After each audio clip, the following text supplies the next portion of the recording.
Excelentíssimo senhor presidente, colegas vereadores, concidadãos de Passo Fundo, de antemão solicito 5 minutos que faço jus para comunicação urgente e importante. Concedido, vereador.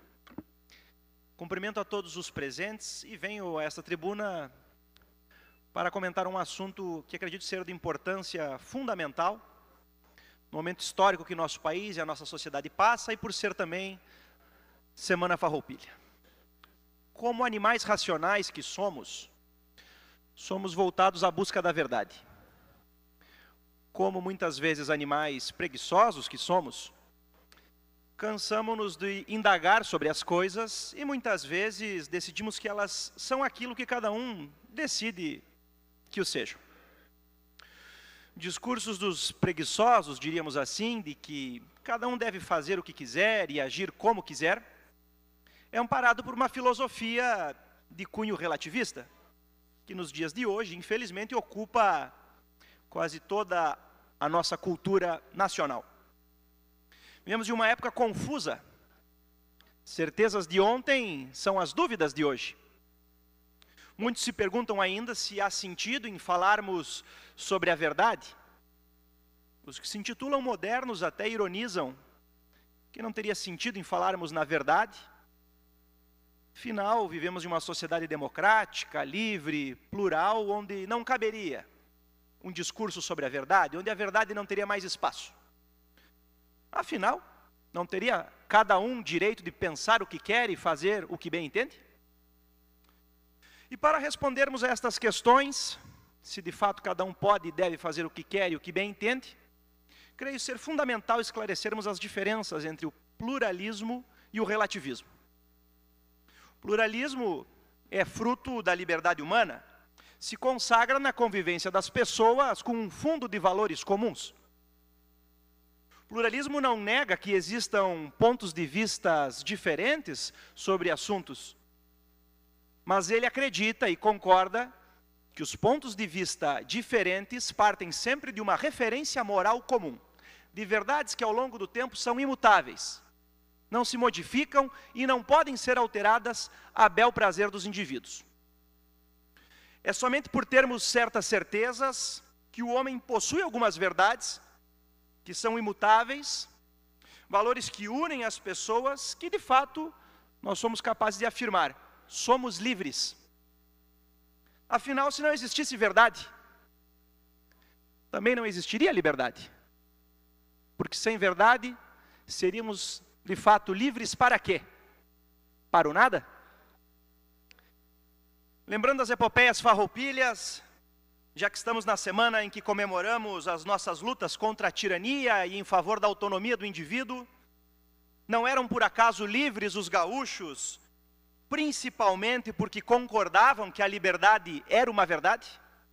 Era um bem que sempre e em todo lugar merece ser defendido? Felizmente foi-se o tempo dos homens de fibra, da verdade no fio do bigode. Vivemos, caros vereadores, muitas vezes na época da dissimulação, da covardia, dos ataques mascarados por sorrisos e por adulações. É triste ver que hoje, sob o manto do pluralismo e da democracia, muitas pessoas buscam consolidar um relativismo violento em nossa sociedade. O relativismo, para quem não sabe, é a filosofia que nega a existência de verdades perenes, nega que existe o certo e o errado, o bem e o mal, nega inclusive que existe a justiça. Tudo seria uma questão de ponto de vista. Já o pluralismo, como disse anteriormente, é a manifestação positiva do direito à liberdade, segundo aquilo que é o certo e o verdadeiro sempre. Retornando aos farroupilhas, a liberdade de lutar pelo bem do povo contra a tirania, que todos sabem, sempre, em todo lugar e momento, é um mal, não é mera questão de ponto de vista. Foi o que motivou nossos valentes gaúchos, há 182 anos atrás, a expulsarem o presidente da província de São Pedro e lutarem pela liberdade. Assim não o fosse, não existisse certo ou errado. Se a liberdade e a tirania fossem questões meramente de pontos de vista, será que teria ocorrido o 20 de setembro? Teriam lutado os farroupilhas para restaurar a ordem? Creio que não. Relativismo, ao contrário do pluralismo, prega o abuso da liberdade, defende a libertinagem. Os relativistas são aqueles que defendem barbaridades como aquelas que vimos nesta última semana, na Mostra Cultural do Santander, em Porto Alegre.